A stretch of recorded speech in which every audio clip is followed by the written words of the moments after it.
Gatchaliana. Siya po ang Pangulo ng United Filipino Consumer and Commuters. Magandang umaga po sa inyo, Sir RJ. Si Xander po ito at si Angel. Good morning!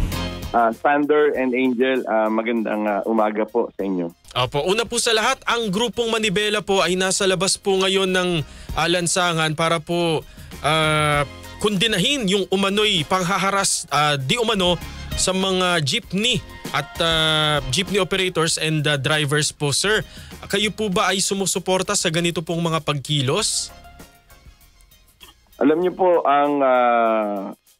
ang welga o strike ay sandata yan ng mga manggagawa, hindi lang sa transportasyon kundi rin sa pagawaan para iparating yung kanilang mga lehitimong mga usapin. Basta ito po ay hindi makakaapekto sa pampublikong interes o sa kapakanan ng lahat. Ano po? Karapatan po ng bawat Pilipino ang magpahayag sa isang mapayapa, maayos at na pamamaraan. Yan ay constitutionally guaranteed, no? Binibigyan ng garantiya ng yung mga ganyang uri ng karapatan. So sa bahagi po ng ginagawa ng Manibela ngayon, marahil umabot sila dun sa punto na hindi sila na-entertain o napakikinggan ng seryoso ng ating pamahalaan. Pero meron din po mga ibang sektor ng sa transportasyon ang hindi rin naman kasama o kabilang sa kanilang asosasyon. So napakahalaga po na sa bahagi ng sektor ng transportasyon, marami kasing grupo yan eh. Merong jeepney, merong grupo ng mga nasa taxi, riders, no? Kahit po yung mga nasa airlines, kahit po yung mga nasa barko, bahagi yan ng transportasyon. At syempre yung mga pasahero na unang nagkakaroon ng problema o naiipit kadalasan sa mga ganitong uri ng tunggalian. So dito po dapat pumasok yung proactive role, no, ng gobyerno para maramdaman ng mga may pighati o sinasabi nating mga boses na gustong iparating na hindi aabot sa ganitong klase ng pag-aaklas o sa ganitong klase ng pagkilos ang mga involved sa issue kung ang ating mismong gobyerno ay patas o maayos yung kanyang treatment sa lahat ng sektor na ating binanggit. Sapagkat ang sektor po ng transportasyon ay gulong po yan ng ekonomiya. Ang ibig sabihin po nito, kapag may pagtigil, no, katulad nito, apektado po ang ating kabuhayan, ang ating ekonomiya. So ang tinatamaan dito ay hindi lang ang pasahero, hindi ang buong sektor po ng ating ekonomiya, no. Kaya again, ulitin ko lang, no, importante ang papel ng gobyerno rito. Hindi aabot ang ganitong klaseng mga tunggalian kung ang ating mismong gobyerno ay proactive, ano. Kaya dapat mas iparamdam ng ating pamahalaan na talagang they do really take care of the transport sector as their partners, lalong-lalo na yung lead agency, syempre. Ano po? Para hindi po mangyari ang mga ganito. Kaya ang issue nga ng Manibela, sinasabi nila merong mga pang-aapi at panglabag, no, sa kanilang mga karapatan at pinag-iinitan, ano, yung kanilang hanay, yun ang kanilang pakiramdam. Kayang solusyonan yan ng gobyerno, yung mga nasa sa mga nakaupo, no. Pero it is more of a political strategy on the side of the transport sector na nag-wiwelga para nga sila ay marinig. Apo. Sir RJ, kuhanin ko din ang inyong reaksyon hinggil po sa pagbaba ng ating inflation. Mula po kasi sa 1.7% nito October 2025 ay bumaba po ito sa 1.5% nitong November 2025. Malaki pong problema pag usapin ang pinag-uusapan sapagkat lahat po ay damay. Lalong-lalo na po yung mga ordinaryong Pilipino na ang matindi nga niyan yung mas malaki ang hanay na walang hanap buhay. Pangalawa, maraming mga Pilipino na hindi regular ang trabaho. Ikatlo, kung meron mang sahod ang manggagawa o kung may trabaho, hindi po sapat yung kanyang pera na natatanggap mula sa trabaho na kanyang kinapalolooban. Dahil ang inflation po ay nagpapalit po yan ng value ng halaga ng piso. Halimbawa po, kapag pumunta ka sa tindahan, kung meron kang dala na 500 piso, marahil ang real value ng 500 pesos ay mga malaking porsyento ang nilulubog niyan o nililiit nung value na ito. Let's say 500, maybe 50 pesos or 70 pesos ang nililiit niyan. So mga 430 pesos na lang yung real value. Tapos papasukan pa itong usapin ng inflation kasi maraming factors na nakatakin dyan, na nakapasok sa inflation. Halimbawa po, gumalaw po ang presyo ng gasolina, ng petrolyo, sa pandaigdigang merkado, tayo po ay halos malaking porsyento ay dependent tayo sa foreign na supply. So, kapag gumalaw yan o bumaba yan, merong mga komputasyon halimbawa sa mga empresa, sa mga pagawaan, sa mga lumilika ng mga produkto, kung sila ay magta-transport ng kanilang produkto, may effect yan. Ikalawa, kapag gumalaw ang presyo sa pandaigdigang pamilihan, meron naman tayong batas na tinatawag na oil deregulation law, deregulated. So, anytime pwedeng idikta ng mga kapitalista o ilang mga negosyante yung nais nilang presyo. At ang Department of Energy naman ay kulang yung kanilang pagre-regulate. Ang pwede lang nilang maibigay ay yung tinatawag na recommendatory na payo, recommendation lamang. Hindi talaga kulang sa ngipin dahil nga merong oil deregulation law. Ang pino-point out ko dito ay wala sa kamay ng ating gobyerno dahil deregulated. Kaya nga itong inflation na ito, kakambal ito ng mga batas na nilikha rin ng Kongreso at Senado na pinipirmahan ng mga presidente ng mga nakaraan, tulad ng liberalization ng economy, ng deregulation ng economy at privatization ng economy. So ang lahat ng yan ay nagtutulak yan sa inflation.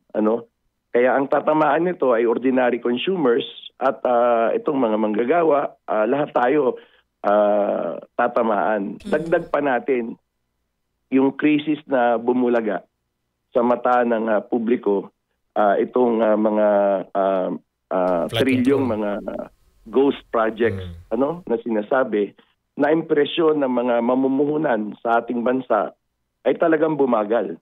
Dahil nakita nila na yung stabilidad ng pamahalaan ay kine-question ng maraming mga Pilipino na itong krisis na imaginein mo, Sander, at sa lahat ng nakikinig ng RMN, buwis mo na, tinanggalan ka na ng buwis, inolekta na ng gobyerno. Ang gagawin na lang ng gobyerno ay ayusin yung tax collection na ito at ibalik bilang serbisyo sa publiko na ninanakaw.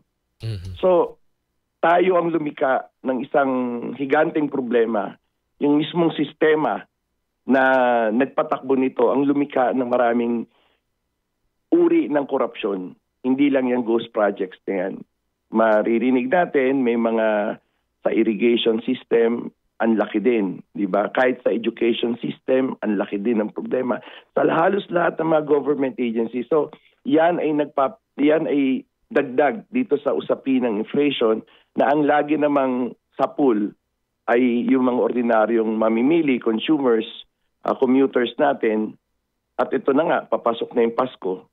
Dagdagan mo pa rin, siguro, bukod dyan sa discussion nating inflation, ito pong sinasabi po ng isang DTI Secretary at isang yung sa kay Secretary Roque at Secretary Laurel. Parang may tonong galunggong, may tonong magkasya ka sa 500 piso, yung 4 na miyembro ng pamilya.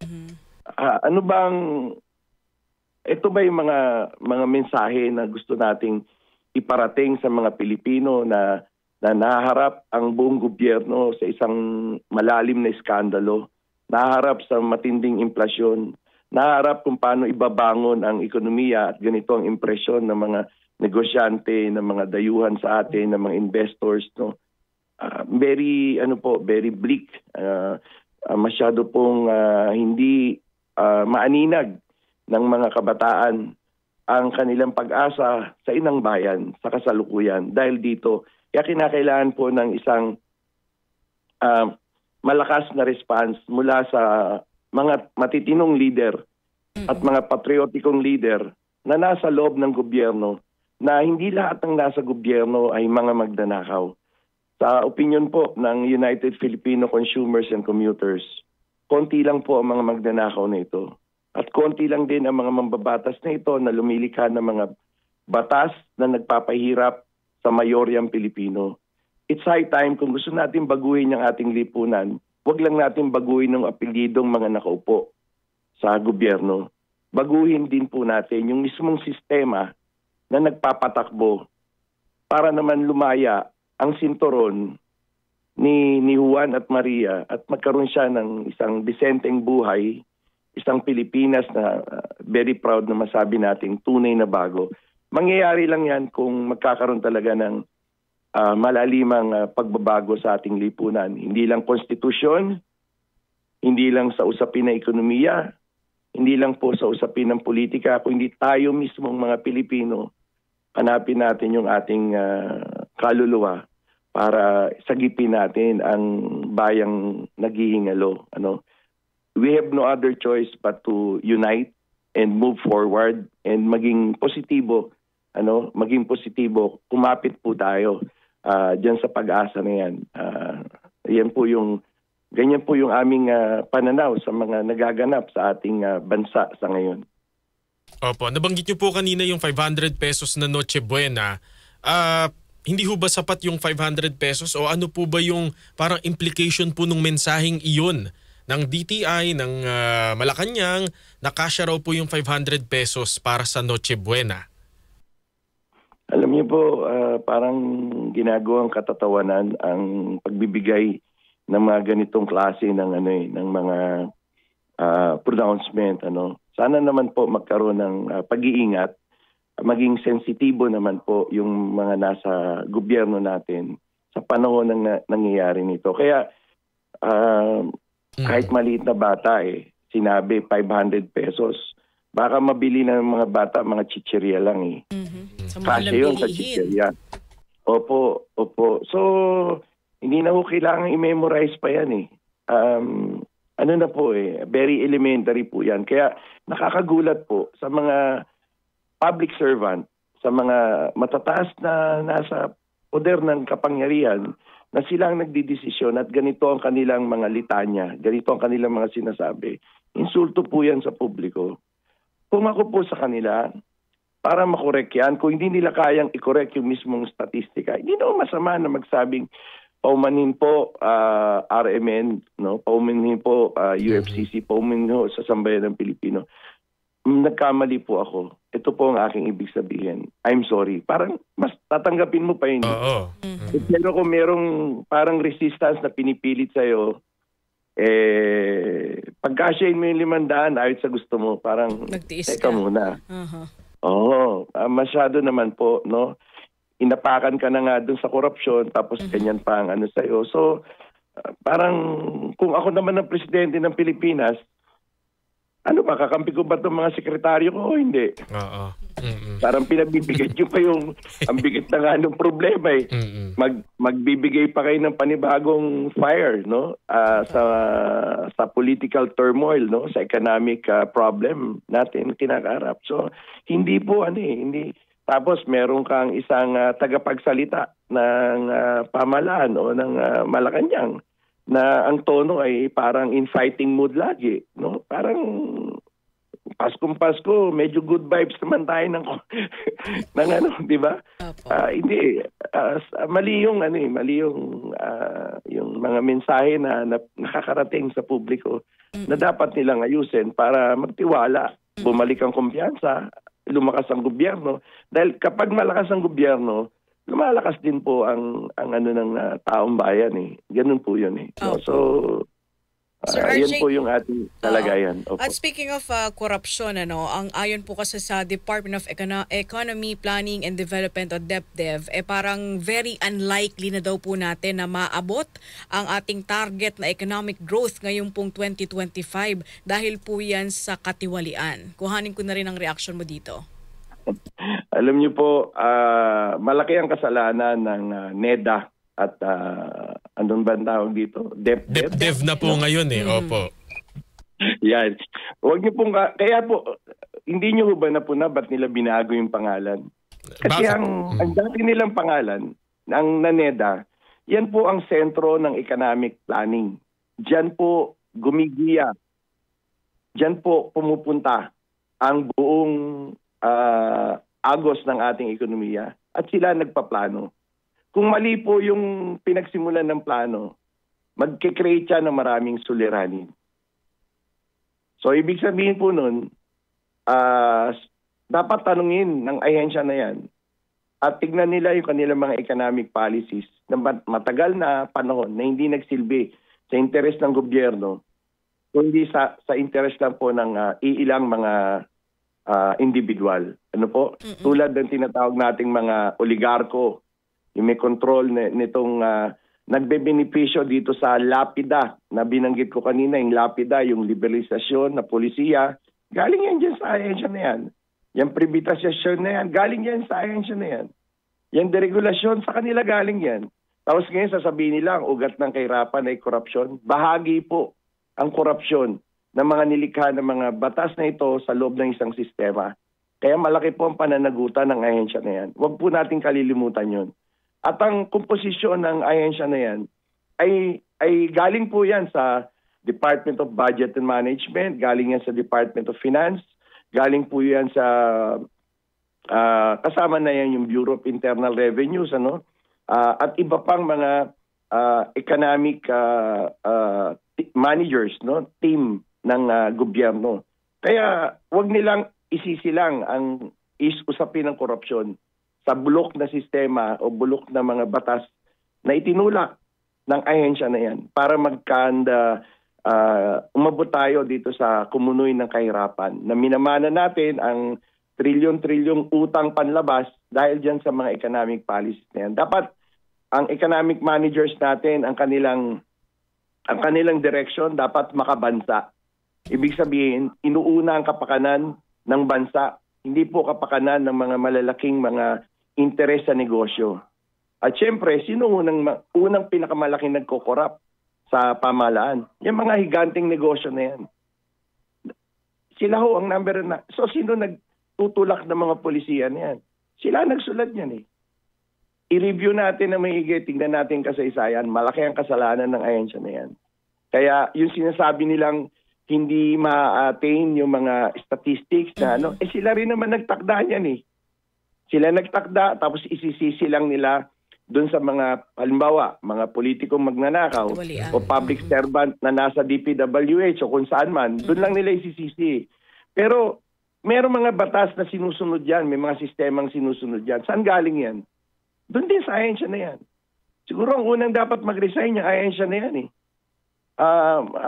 Para maintindihan ng mga Pilipino na ang problema talaga natin, kahit magpalit pa tayo ng mga nakaupo dyan, ibang apelyido uli o babalik yung lumang apelyido o ibang kulay o pero kung ang sistema nin ay nariyan pa rin, hindi yan magiging pro-country o makabansa o makabayan o patriotiko, hindi interest ng manggagawa, hindi interest natin ang iniisip, no? Kundi interest lang ng mga malalaki at may impluwensya, tuloy-tuloy ang korupsyon. So, look who's talking. Opo. And with that, Sir RJ, maraming salamat po. Thank you so much po sa inyong oras at panahon dito po sa aming programa. Mabuhay po kayo. Mabuhay po. Mabuhay. Salamat po. Si Ginoong RJ Javellana po ang Pangulo ng United Filipino